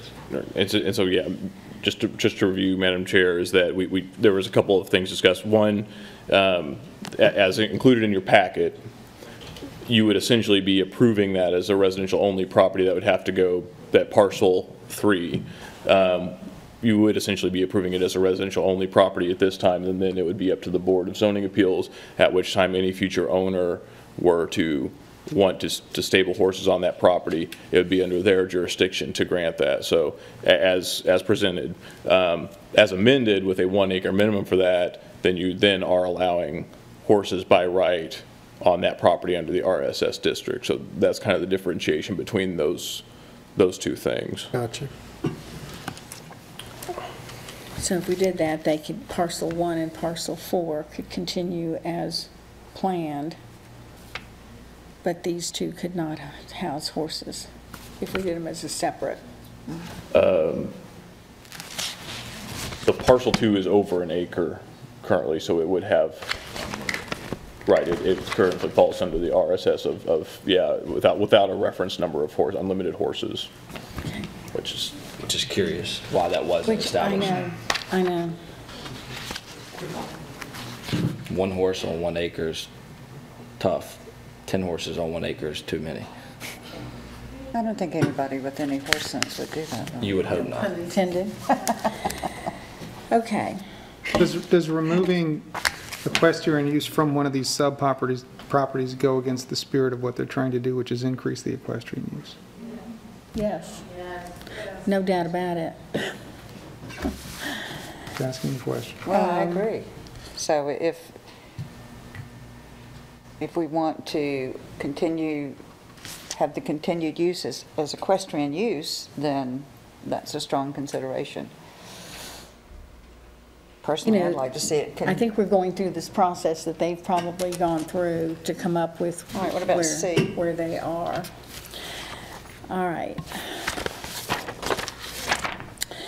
All right, C is strict compliance would impose a particular hardship and not a mere inconvenience. And we're talking about property, not person here.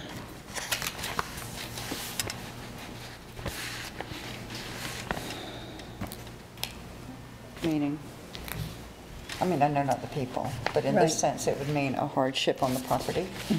So the hardship on the property would be continued difficulty in maintenance and the possibility of its falling into disrepair again.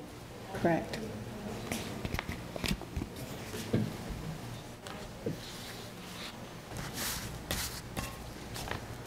I think that risk is there. So the variance will not violate the provisions of any other ordinance, and basically it won't because they've agreed Right. to increase the size of parcel 3. Correct.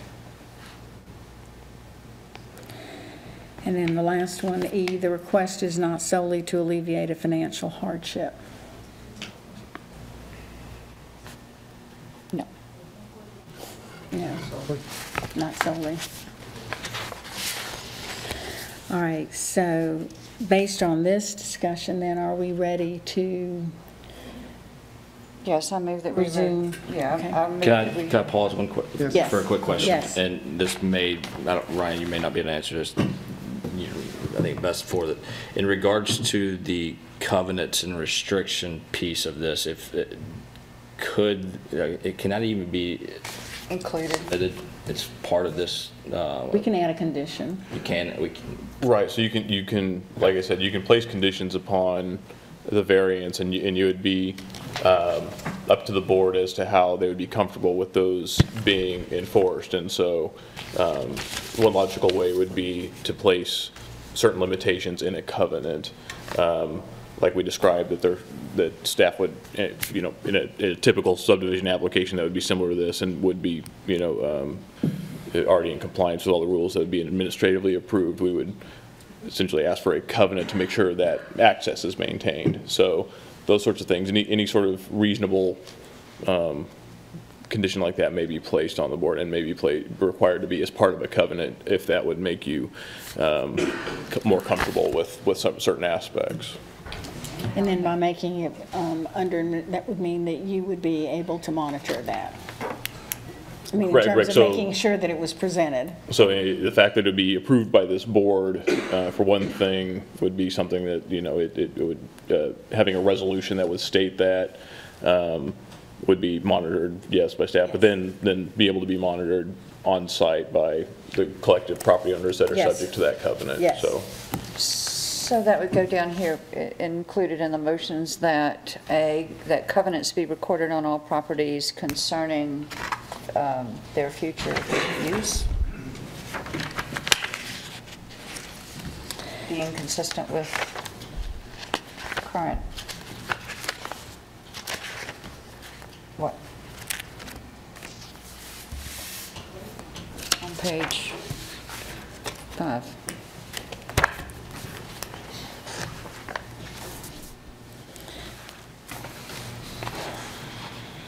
For the purposes of this evening, unfortunately, and obviously, we'd be without the details of those covenants, right?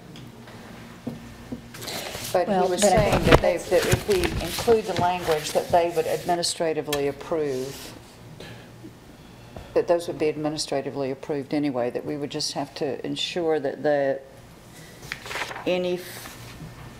Right, so there's kind of essentially two. It's in the language on the, all right. If you were to require certain things as part of a covenant, or would like to see certain things as part of the covenant, you would have the option if there are specific things and limited in nature, it might be something that would be signed off administratively by staff, that those would have to be included in there before the planning director could sign off on the actual plat document.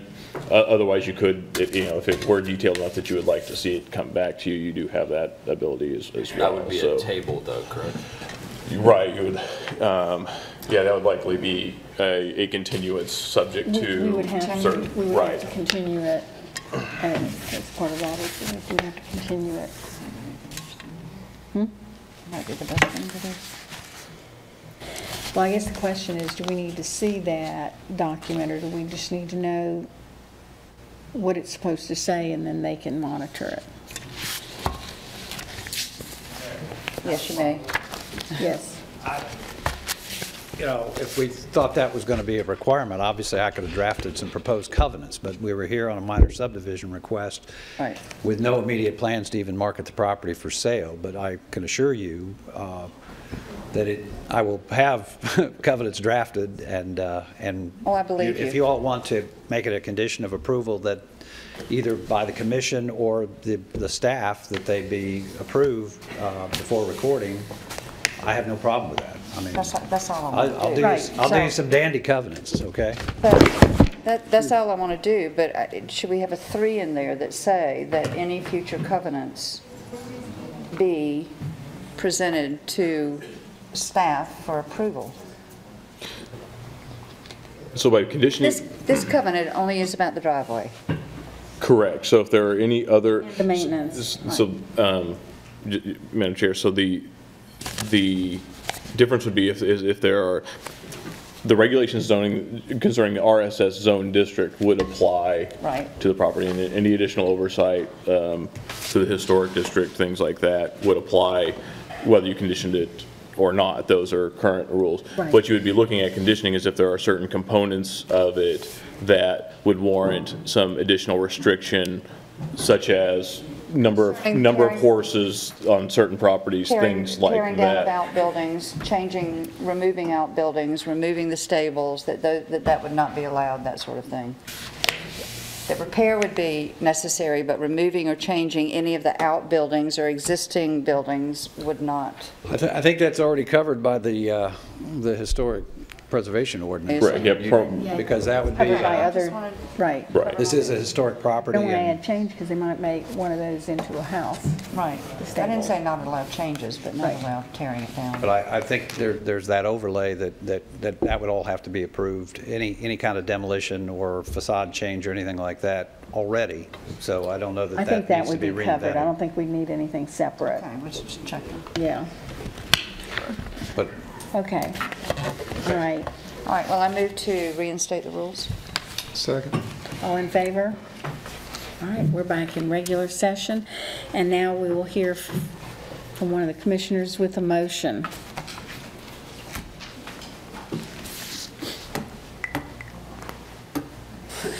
You made all the notes.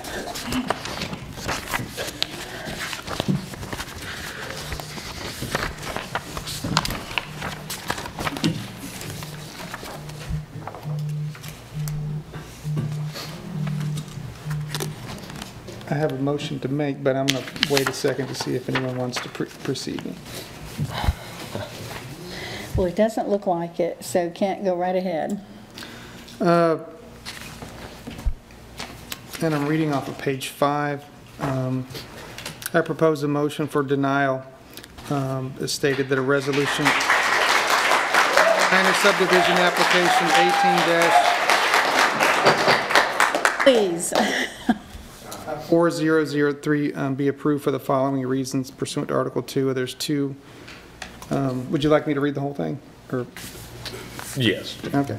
Pursuant to Article 2, Paragraph 2-3-1.b of the Land Development Regulations, any unique or particular conditions of the subject property are not sufficiently limiting as to prevent the subdivision of the subject property as prescribed in the Land Development Regulations and Zoning Ordinance. And number 2, strict compliance with the Land Development Regulations and Zoning Ordinance would not pose a particular hardship.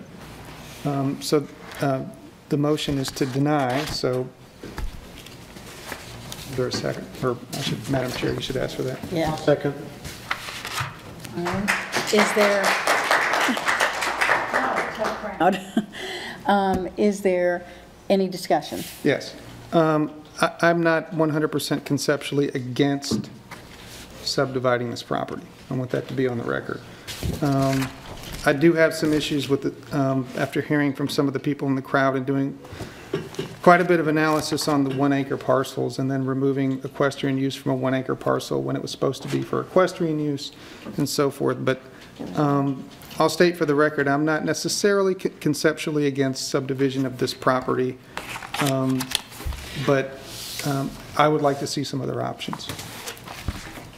And for discussion purposes, that's exactly what I was going to say. Mr. Moore indicated to us that there could be a potential that it could be a lower number. So I would love to maybe see that. And I am concerned with the lot size as well. So that's why I second that motion. All right, any other discussion? All right, then I'll call for the vote. All in favor? Opposed? All right. There being no further business, this meeting is adjourned.